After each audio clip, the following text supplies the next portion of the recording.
வாடா வாடா வாடா போடலாம், டைம் ஆயிடுச்சு. அண்ணே, நம்ம கட்சிக்கும் அந்த கட்சிக்கும் சம்மந்தமே இல்லை. அந்த கட்சி தலைவரோட பொண்டாட்டி போய் தங்கச்சிங்கிறீங்க. டேய், அது ஒரு பழைய கணக்கு. நீ என் கூட வந்து சேர்றதுக்கு முன்னாடி ஆரம்பிச்ச கணக்கு. அண்ணன் அரசியல் வாழ்க்கை தொடங்கும் போது ஆரம்பிச்ச கணக்கு. நீ அந்த தலைவரோட பொண்டாட்டின்னு சொல்றியே, அவங்க அப்பா இருக்காரு தெரியுமா? அவங்க அப்பாவோட தயவுல தான் நான் அரசியலுக்கு வந்தேன். இன்னைக்கு அண்ணன் இவ்வளோ பெரிய பெரிய வளர்ச்சி அடைஞ்சது காரணம் அன்னைக்கு அவங்க அப்பா போட்ட ஆரம்பத்தில் போட்ட உரம். அவர் தான் என்னை பெரிய ஆளை ஆக்கி விட்டார். அது தெரியுமா?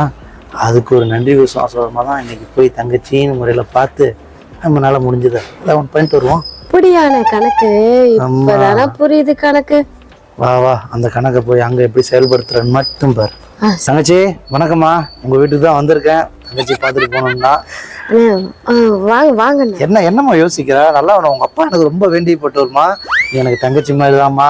2வது குழந்தை பிறந்ததுன்னு கேள்விப்பட்டேன். குழந்தைய பார்த்துட்டு இந்த அண்ணனால் முடிஞ்சதை ஏதாவது பண்ணிட்டு போகலான்னு தான் வந்தேன். வணக்கங்க தலைவரே, நீங்கள் தப்பா எடுத்துக்காதீங்க. நமக்கு உங்கள் ஒய்ஃப் வந்து தங்கச்சி மாதிரி.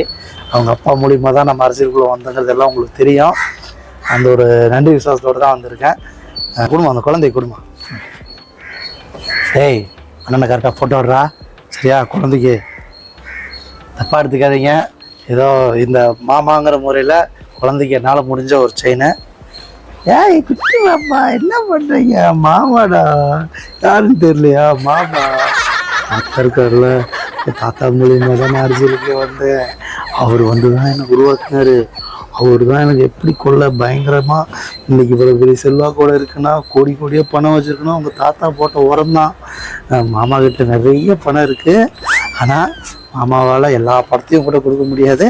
அதனால் மாமாவால் முடிஞ்ச இந்த ஒரு பவுன் செயின் அழகாக வச்சுக்கடா தங்கம், பட்டு குட்டி மாமாடா. ஜுஜு ஜுஜு தகடா, உங்களை மாதிரி இருக்காங்க பொண்ணு குழந்தைடா. தங்கச்சியும் அப்படியே மாப்பிள்ளை முகத்தை குறித்து வச்சுருக்கு. செயின் ரொம்ப அழகாக இருக்குமா. இந்தாக்குந்தா. ஏய், ஒரு 2 நிமிஷம் இருடா. ரிப்போர்ட்டர்ஸ் வந்திருக்காங்க, அவங்க கேள்விக்கு பதில் சொல்லிட்டு வந்துடுறேன்.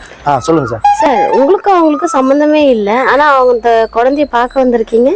அதாவது அரசியலில் வந்து உங்களுக்கு தெரியாது, சம்மந்தம் இல்லாத சம்மந்தப்படுத்துறதும் சம்மந்தம் இருக்கிறத சம்மந்தமே இல்லாமல் ஆக்குறது தான் ஒரு அரசியல்வாதியோட கணக்கு. இது ஒரு கணக்கு. இந்த கணக்கு உங்களுக்கு புரியாது.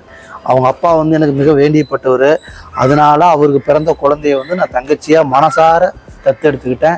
அவங்களுக்கு ஒரு பெண் குழந்தை பிறந்திருக்கு. அந்த பெண் குழந்தைய பார்த்துட்டு போகலான்னா, அதனால் இது வந்து ஒரு தமிழர்களின் மனசுலேருந்து இருக்கக்கூடிய அன்பான மகிழ்ச்சியான நெகிழ்ச்சியான தருணம்.